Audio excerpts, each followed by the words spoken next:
బుడమేరు గండ్లు పూడ్చే పనులు ప్రభుత్వానికి పెను సవాల్గా మారాయి.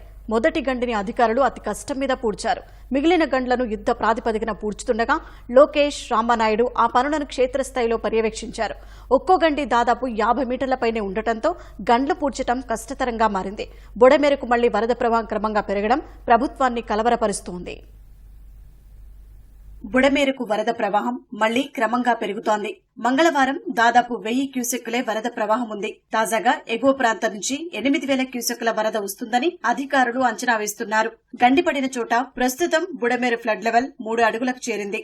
8000 క్యూసెక్కులతో అదనంగా మరో అడుగు పెరగవచ్చని అధికారులు అంచనా వేస్తున్నారు. ఇప్పటికే మొదటి గండి పూడ్చి మిగిలిన 2 గండ్లు పూడ్చేలా యుద్ధ ప్రాతిపదికన పనులు జరుగుతున్నాయి. పెరుగుతున్న వరద ప్రవాహంతో గండ్లు పూడ్చే పనులకు ఆటంకం కలుగుతోంది.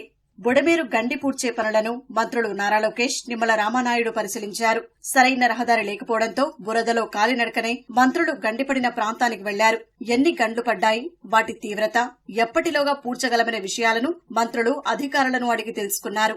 గత 5 ఏళ్లలో కనీస మరమ్మతులు చేయకపోవడమే గండ్లు పడటానికి ప్రధాన కారణమని అధికారులు మంత్రులకు వివరించారు. వేగవంతంగా గండ్లు పూడ్చేందుకు తీసుకోవాల్సిన చర్యలపై మంత్రులు చర్చించారు.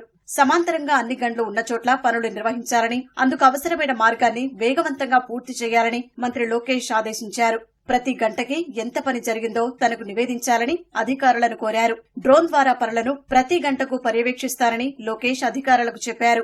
మిగిలిన గండ్లు పూడ్చే ప్రక్రియను క్షేత్రస్థాయిలో ఉండే పర్యవేక్షించాలని మంత్రి రామానాయుడిని లోకేష్ కోరగా అది తన బాధ్యత అని నిమ్మల స్పష్టం చేశారు. జగన్మోహన్ రెడ్డి గారు రాజకీయాలు మాట్లాడుతున్నారు. ఆ వరద నీరు ఆ సింగ్ నగర్ లోకి రావడానికి కారకుడు ఎవరు? జగన్మోహన్ రెడ్డి కాదా? అంటే 5 సంవత్సరాలు నిమ్మక నీరెత్తినట్లు బుడమేరుని వదిలేసి ఈవేళ రాజకీయాలు ఆయన మాట్లాడుతున్నటువంటి పరిస్థితి. ఈరోజు చంద్రబాబు నాయుడు గారు చాలా క్లియర్గా ఏదైతే ఎంత కష్టమైనా, ఎంత డబ్బు ఖర్చు అయినా కూడా ఇమ్మీడియట్లీ వాళ్ళు కష్టాలు తీర్చాలని ఈ బుడమేరు గండ్లు ఏవైతే ఉన్నాయో వాటిని ఈ యుద్ధ ప్రాతిక మీద పూడ్చమని చెప్పేసి ఆయన ఇచ్చిన ఆదేశాల ప్రకారం ఈవేళ మొదటి గండి అంటే దగ్గర 3 రోజుల్ని శ్రమిస్తే ఇప్పుడు మొదటి గండిని మనం పూడ్చగలిగాం. ఇప్పుడు 2వ గండి మీద కూడా పూడ్చడానికి ప్రయత్నాలు ఇప్పుడు చేస్తూ ఉన్నాం. ఇంకా 3వ గండి ఉంది.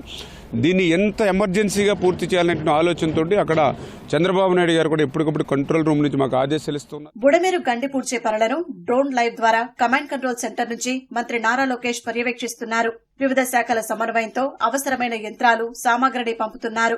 జరుగుతున్న పనులను ముఖ్యమంత్రి చంద్రబాబు పర్యవేక్షించారు. చంద్రబాబుకు డ్రోన్ లైవ్ వీడియో చూపిస్తూ పనులు జరుగుతున్న తీరు, వేగవంతం చేసేందుకు చేస్తున్న ప్రయత్నాలను లోకేష్ వివరించారు. ప్రధానంగా 2-3 వంతెనల వద్ద పడిన గండ్లపై దృష్టి పెట్టామని మంత్రి తెలిపారు. ఈ 2 చోట్ల నుంచే వరద నీరు అజిత్ సింగ్ నగర్లోకి వెళ్తోందని వివరించారు.